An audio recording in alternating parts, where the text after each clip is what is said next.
भिडियोमा सबैलाई स्वागत छ। यो भिडियोमा चाहिँ हामी लट साइज, लेभरेज र पिप्स भ्यालुको बारेमा बुझ्नेछौँ। यो भनेको एकदम इम्पोर्टेन्ट टपिक हो, किनकि कतिजनालाई यही बेसिक कुरै थाहा छैन के हो पिप्स भनेको भनेर, र लट साइज कसरी छुटिन्छ, लेभरेज भनेको के हो, कतिजनालाई त्यो कुरो थाहा छैन। सुरुमा पिप्स भ्यालु भनेको चाहिँ के हो त्यो बुझौँ है त। पिप्स भनेको चाहिँ कुनै पनि प्राइस मुभ हुन्छ नि, हामीले यहाँनिर प्राइस देख्छौँ नि मुभ भएको, जस्तै यो 0.87115 देखि 0.87150 सम्म आउँदाखेरि कति पिप्सको मुभमेन्ट हुन्छ भनेर त्यो जुन पोइन्ट्स हामीले क्याल्कुलेट गर्छौँ त्यसलाई पिप्स भनिन्छ। र अब हामीले के देख्छौँ भने हामीले यहाँ लिस्टमा हेर्ने हो भने पेयरहरू कति प्रकारका हुन्छन् हेर्नुहोस्। कुनैमा 1.098 0.86 भन्ने हुन्छ, तपाईँको एउटै नम्बरमा पोइन्ट हुन्छ। अनि कुनैमा USD JPYमा तपाईँले हेर्नु 139.31 हुन्छ। अनि फेरि गोल्डमा हेर्ने भने 1951.07 हुन्छ। अब यहाँनिर के डिफ्रेन्स हो तपाईँलाई भन्छु। जस्तै हामीले युरो USD को हेर्ने हो भने के हुन्छ भने जस्तै 1.1220 यस्तो हुन्छ। र अब फेरि USD JPY को हेर्ने भने USD JPY का त के हुन्छ भने 139.35 यस्तै के 226 यस्तै के हुन्छ। अब फेरि अब हामीले गोल्डको हेर्ने हो भने 1951.23 यस्तो हुन्छ। हामीले यहाँ के हेर्नुपर्छ भने जहिले पनि यहाँनिर चाहिँ अब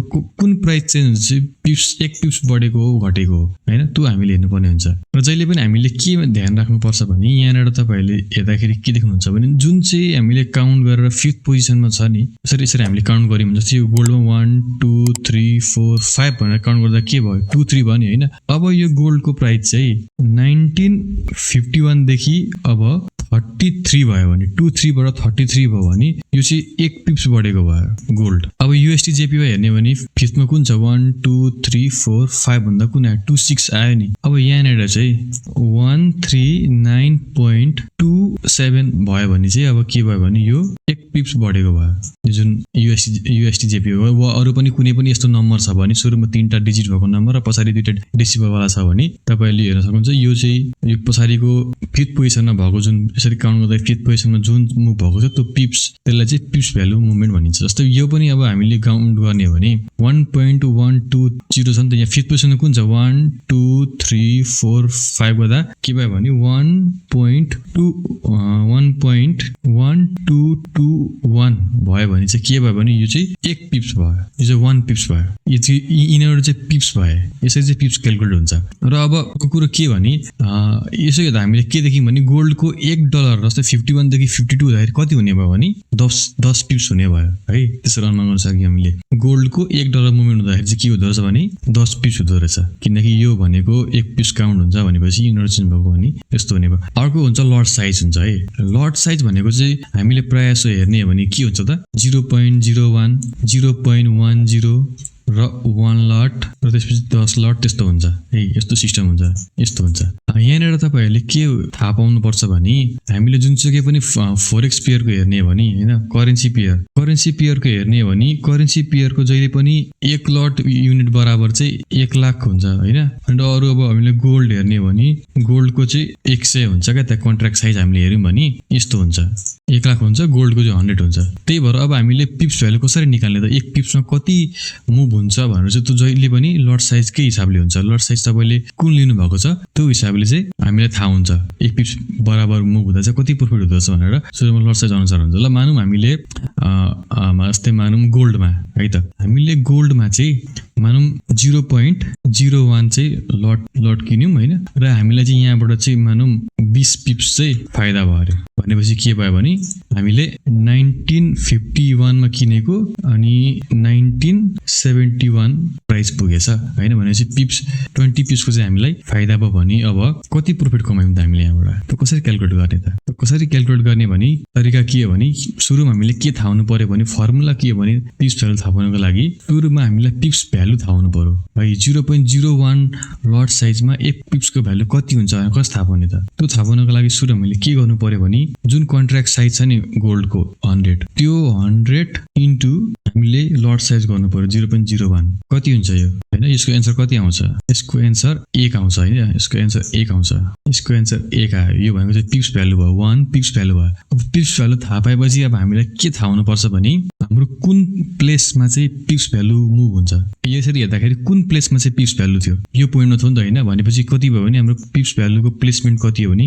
0.1 हो नि त हैन 0.1 हो नि त किनकि यो भनेको जस्तै 0.1 हो 0.2 भयो भने अर्को पिप्स भयो 0.3 भनेको 3 पिप्स भयो भनेपछि गोल्डमा यस्तो सिस्टम छ अब हामीले यो र यो थाहा पाएपछि अब हामीले बल्ल अब पिप्स भ्यालु निस्किन्छ फर्मुला हाम्रो के हो भने अब कति आएको त पिप्स भ्यालु 1 इन्टु पिप्स भ्यालुको प्लेसमेन्ट कति हो 0.1 हो त्यसपछि कति पिप्स फाइदा भएको 20 पिप्स अब 1 इन्टु 0.1 इन्टु 20 गर्नु पर्यो जस्तै 1